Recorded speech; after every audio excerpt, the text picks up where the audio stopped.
యేసయ్య నామంలో ఈ ఉదయకాలం మరలా ఒక దైవవచనాన్ని మనం చదువుకుందాం. అపోస్తుల కార్యముల గ్రంథంలో 16వ అధ్యాయంలో 15వ వచనం.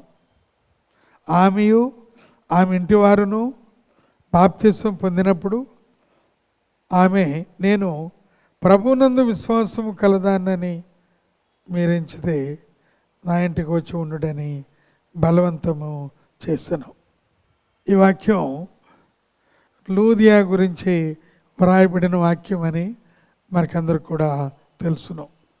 లూదియా కేవలం దైవభక్తి కలిగిన స్త్రీ మాత్రమే, కానీ హృదయంలో రక్షణానుభవం అనేది ఆమెలో లేదు.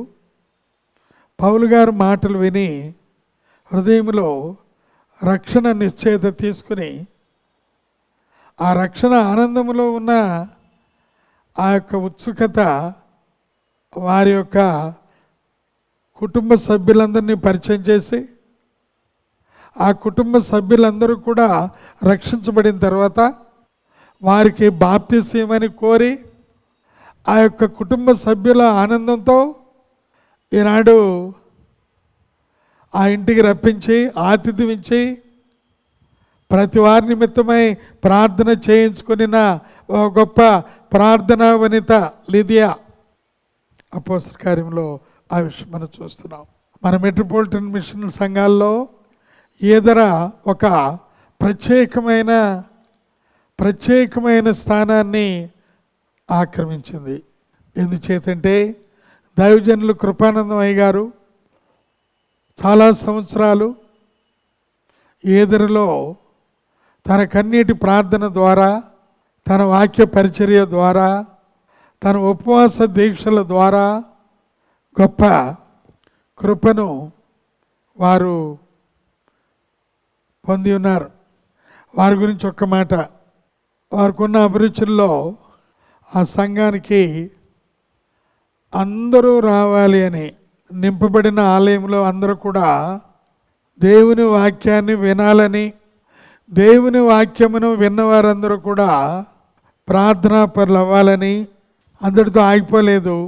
1-2 సందేశాల తర్వాత వారందరూ కూడా కొంచెం ముఖ్యమైన సేవకులు ఇంటిలో, తర్వాత వరండాలో, తర్వాత బయట వేయబడిన షామియానాలో రుచి కలిగిన ఆహారము సమృద్ధిగా ఆరగించాలని. ఎంత ఆశీర్వాదం! దేవుని యొక్క ఆత్మీయమైన ఆహారం సమృద్ధిగా భుజించాలి.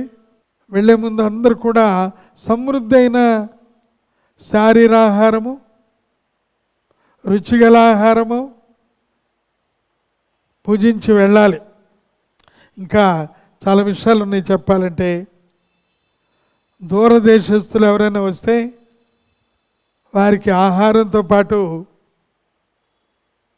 మంచి కవర్స్ వాళ్ళ చేతికి ఇచ్చేవారు. దేవుని స్తోత్రం కలుగును గాక. ఇటువంటి కుటుంబాలు, ఇటువంటి సంఘాలు మన మెట్రోపాలిటన్ మిషన్ సంఘాల్లో అంకురార్పణ చేయబడి రాను రాను అవి ఎదగాలి కానీ తరగకూడదు. రాను రాను ఇంకా ముందుకు కొనసాగిపోవాలి. దేవునికి స్తోత్రం కలుగును గాక. పరిశుద్ధుడైన పౌలు రోమీయులకు 12వ అధ్యాయంలో 13వ వచనం ఈ రకంగా వ్రాశారు. ఆయన ఏమన్నారంటే, పరిశుద్ధుల అవసరములలో శ్రద్ధగా ఆతిథ్యం ఇవ్వుడి. పరిశుద్ధుల అవసరములలో శ్రద్ధగా ఆతిథ్యము ఇవ్వుడి.